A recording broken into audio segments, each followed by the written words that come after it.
ఇశ్రాయేలు ప్రజలు సినాయి వద్ద ఒక సంవత్సరం ఉండి ధర్మశాస్త్రమును అనగా దేవునితో సహవాసం చేయడానికి, దేవుని ప్రజలుగా ఉండటానికైనా పరిశుద్ధ నియమాలను తీసుకొని వాగ్దాన దేశానికి ప్రయాణం అవటంతో సంఖ్యాకాండము ఆరంభమవును. ఈ ప్రయాణం విశ్వాసానికైన పరీక్ష కాబట్టి జనులు అందు విఫలమైనందున వాగ్దాన దేశం చేరడానికి 40 సంవత్సరాలు ఆలస్యమైంది. లేవి కాండంలో ఒక నెల సంఘటనలు మాత్రమే నమోదు కాబడగా సంఖ్యాకాండము సీనాయి నద్ద నుండి బయలుదేరి మోయాబ్ మైదానం వరకు అయిన 49 సంవత్సరాల చరిత్ర దాదాపుగా తెలియజేస్తుంది. గ్రంథాన్ని 3 భాగాలుగా మనం చూడవచ్చు. 1 నుండి 9 అధ్యాయాలు సీనాయి వద్ద వారు బయలుదేరడానికి సన్నాహాలు చేయుట, 10 నుండి 21 అధ్యాయాలు మోయాబు మైదానమునకు బయలుదేరి వెళ్ళుట మరియు అరణ్యంలో తిరుగులాడుట, 22 నుండి 36 అధ్యాయాలు మోయాబు మైదానం వద్ద విడిది చేయుట. ఈ గ్రంథంలో 2 మారులు జనసంఖ్య నమోదు చేయటాన్ని బట్టి ఈ గ్రంథానికి సంఖ్యాకాండం అని పేరు వచ్చింది. ఆరంభమందు అలాగే కొత్త తరము మోయాబ్ మైదానం వద్ద నిలిచిన తదుపరి కూడా జనసంఖ్య నమోదు చేయటం జరిగింది. ఒక 3 నెలల కాలము ఇశ్రాయేలు ప్రజలు సినాయి చేరారు. ఆయన అక్కడ వారితో నిబంధన చేసి తన ధర్మశాస్త్రపు ఆజ్ఞలను ఇచ్చారు. 1 సంవత్సరం పాటు వాళ్ళు సినాయి వద్ద నిలిచి దేవుని లేఖనాలను అభ్యాసం చేశారు. సంఖ్యాకాండంలో క్రీస్తును గూర్చిన తలంపులు ఏమంటే, 1 ఇత్తడి సర్పం అరణ్యంలో మోషే ఇత్తడి సర్పముని ఎలాగెత్తెనో క్రీస్తు ప్రభువు మానవాళి శాప విమోచనకై ఎత్తబడ్డారు. అక్కడ ఇక్కడ కూడా నిదానించి తేరి తూర్చిన మనుషుడు రక్షణ పొందుకుంటాడు. 2వది ఎడారి అరణ్యంలో ప్రజల దప్పిక తీర్చిన బండ.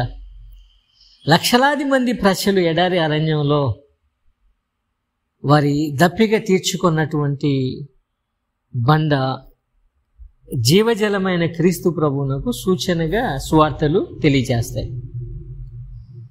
3వది మన్నా. శాపగ్రస్తమైన ఈ భూమి ఒక్కమారు అంతమందికి ఆహారం ఇవ్వలేదు కాబట్టి ఆకాశం నుండి దేవుడు ఆహారాన్ని కురిపించాడు. ప్రజలు ఆశ్చర్యంతో మన్నా అని అరిచారు. మన్నా అనగా ఏమిటిది? What is this? This is miracle. ఇది అద్భుతము.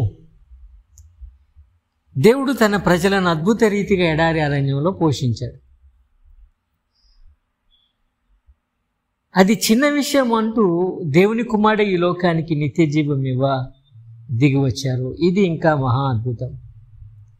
ఆయన పరమ మన్నాగా జీవపు రొట్టెగా మన కొరుకున్నారు.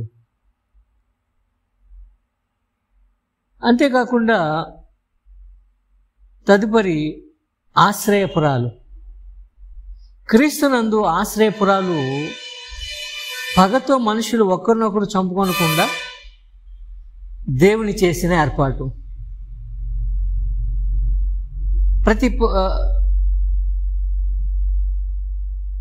ప్రతి పట్టణం కూడా ఒక ఆత్మీయ అర్థంతో అనేక మంది చూస్తూ ఉంటారు. కెదేషు, షెకెము, హెబ్రోను, బేసెరు, రామోతు మరియు గోలాను అనేవి ఈ 6 ఆశ్రయపురాలు.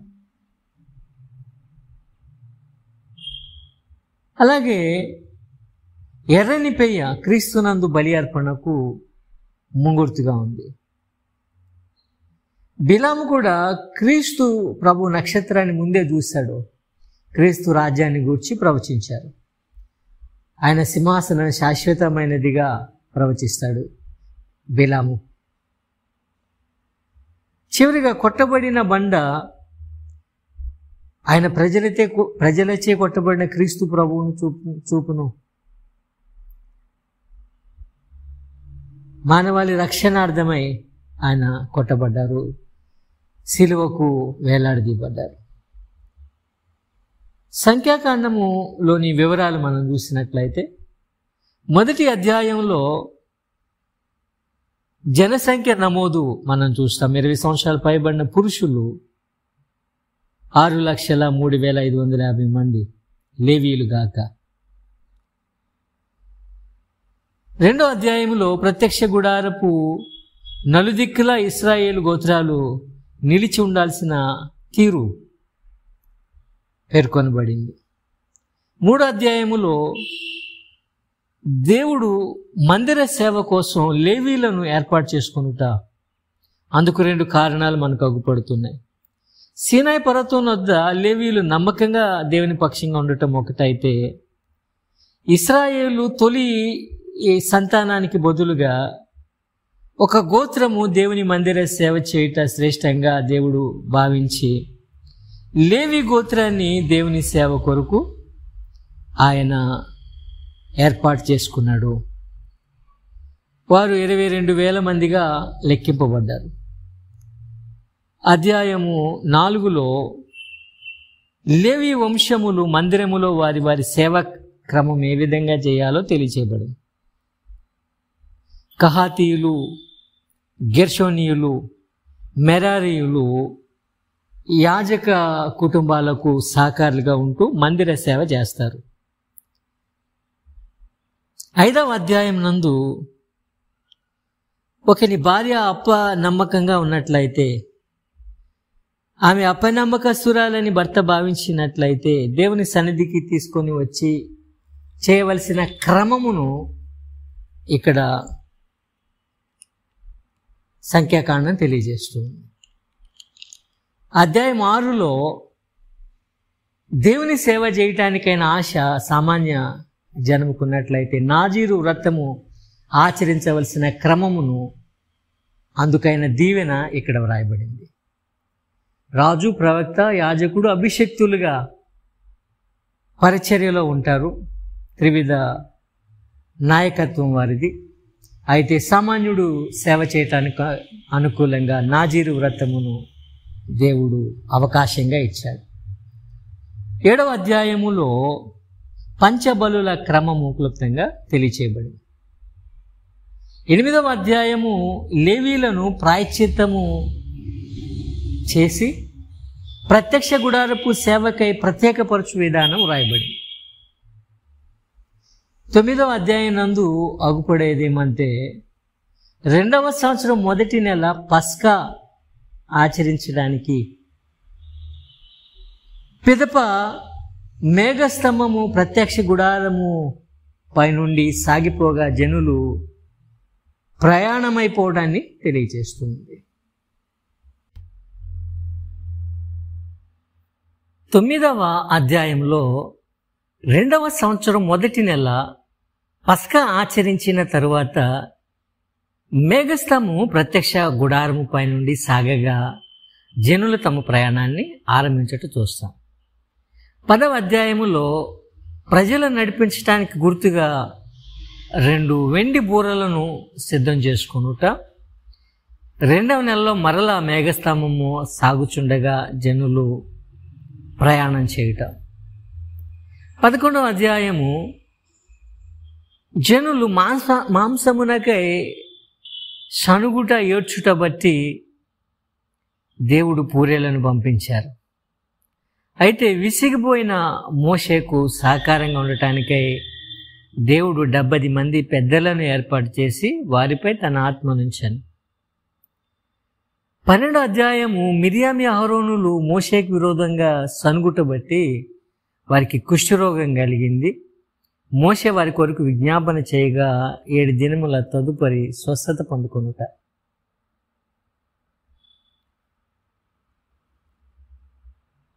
13-14 అధ్యాయములలో 12 వేగువారు కానాను వాగ్దాన దేశమును వేగు చూచుటకు పంపబడగా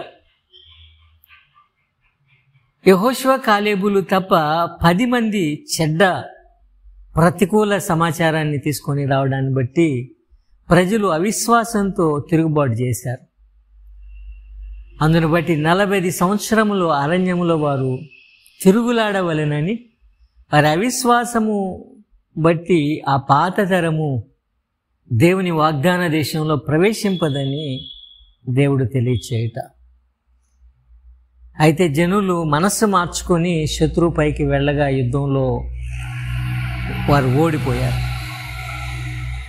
15వ అధ్యాయము ఉద్దేశపూర్వకమైన లేదా అనుకోకుండా జరిగినటువంటి పాపమును బట్టి ఆయన హెచ్చరిక మనం చూస్తాం. ఉద్దేశపూర్వకమైన పాపము శాపమని, అట్టివాడు జనుల్లో నుండి కొట్టివేయబడినని వాక్యం తెలియజేస్తుంది. 16వ అధ్యాయము కోరహు, దాతాన్, అబీరాములు మోషే మరియు అహరోనుల మీద తిరుగుబాటు చేయుట. వారితో ఏకీభవించి 250 మంది నాయకత్వంపై తిరుగుబాటు చేశారు. నాయకులను భూమి నోరు తెరిచి మింగివేయగా వారి అనుచరులను అగ్ని దహించింది. ఈ తీవ్రమైనటువంటి శిక్షను బట్టి సణిగిన ప్రజల మీద కూడా తెగులు పంపబడింది. 17వ అధ్యాయంలో యాజకత్వము అహరోను కుటుంబం నాకు చెందినదని దేవుడు తెలియజేస్తూ, ప్రతి గోత్రము వంశము నుండి చేతికర్రను తెచ్చి ప్రత్యక్ష గుడారంలో నుంచగా అహరోను కర్ర చిగురించుట ద్వారా యాజకత్వం అహరోను కుటుంబమునకు చెందినదని దేవుడు సెలవిచ్చారు. 18వ అధ్యాయంలో యాజకులకు సహకారంగా లేవీలను ప్రత్యక్ష గుడార పరిచర్యకై దేవుడు ఏర్పాటు చేయుట, దేవునికి చెందినది యాజక మరియు లేవి కుటుంబములకు చెందునని దేవుడు తెలియచేయుట. ఎందుకంటే వారికి స్వాస్యము ఇవ్వబడలేదు. 19వ అధ్యాయము పాప ప్రాయశ్చిత్తమునకే ఎర్రని పెయ్య దహన బలిగా అర్పించు విధము తెలియచేయబడింది. 20వ అధ్యాయమందు దేవుడు ఇశ్రాయేలు ప్రజల నీటి కొరకు బండతో మాట్లాడుమనగా మోషే బండను కొట్టాను. అతని తప్పిదమేమనంటే బండను కొట్టుటయే గాక ప్రజలను ద్రోహులనుట, ప్రజల ఎదుట నీవు దేవుని గణపరచలేదని దేవుడు మాట్లాడుట మనం చూస్తాం.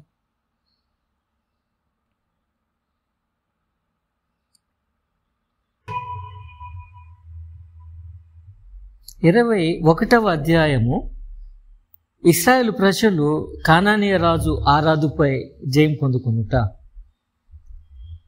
అయితే దేవునికి విరోధంగా ప్రజలు సణుగుటను బట్టి సర్పములు ఇశ్రాయేలు ప్రజలను కరిచాను. కాగా మోషే ఇత్తడి సర్పము నెత్తగా నిదానించి చూచిన వాడు రక్షణ పొందాడు. ఆ తదుపరి ఇశ్రాయేలు ప్రజలు అమ్మోరీల రాజు సిహోనుపై మరియు అమ్మోరీల రాజు బాషాను రాజు అయిన ఓగుపై కూడా జయాన్ని పొందుకున్నారు. ఈ ప్రాంతములు రూబేను, గాదు, మనషే అర్ధగోత్రాలకు పంచిపెట్టబడాను. ఇక్కడే వారు చీట్లు వేసి వారు వాగ్దాన దేశాన్ని, ముఖ్య దేశాన్ని కూడా వారు పంచుకోగా విశ్వాసముతో ఆయా గోత్రాలు స్వాస్యాన్ని జయించుకొనవలసి ఉంది. 22వ అధ్యాయము ఇశ్రాయేళ్లను శపింపవలనని మోయాబు రాజు బాలాకు బిలామును పంపుట, అయితే గాడిద బిలామునకు బుద్ధి చెప్తా చూస్తాం. అధ్యాయం 23-24 నందు శాపములు దీవెనలుగా మార్చబడుట, బిలాము క్రీస్తు నక్షత్రమును చూచి ఆయన రాజదండమును వీక్షించి ఆయన రాజ్యమును వీక్షించి ప్రవచించుట. 25వ అధ్యాయము మోయాబు స్త్రీలతో పాపం చేయనట్లు తద్వారా ఇశ్రాయేలు ప్రజలు ఓడునట్లుగా బిలాము బాలాకు రాజును పురికొల్పుట. ఇశ్రాయేలు ప్రజలు పాపం చేసినప్పుడు మోయాబు స్త్రీలతో ఫీనెహాసు లేచి పాపమునకు ప్రాయశ్చిత్తం చేశాడు. 26వ అధ్యాయము మోషే మరియు ప్రధాన యాజకుడు ఎలియాజరు మరొక మారు జనసంఖ్యను నమోదు చేశారు. ఇశ్రాయేలు పురుషులు ఇక్కడ 6,01,730 మంది కాగా లేవీలు 23,000 మంది లెక్కించబడ్డారు.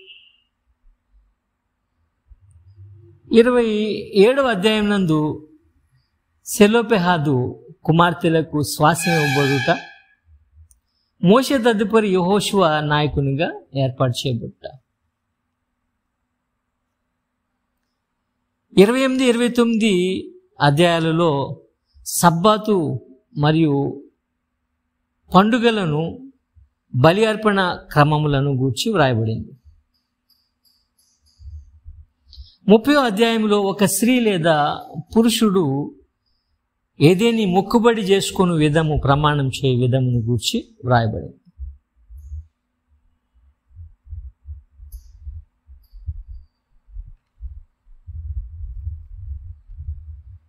31వ అధ్యాయము మిద్యానీయుల ద్రోహం బట్టి ప్రజలు ప్రతీకారం చేయుట.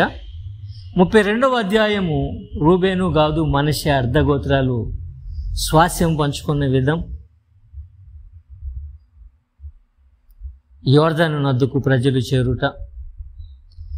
33, 34 అధ్యాయాలు కానాను సరిహద్దులను దేవుడు తెలియచేయుట.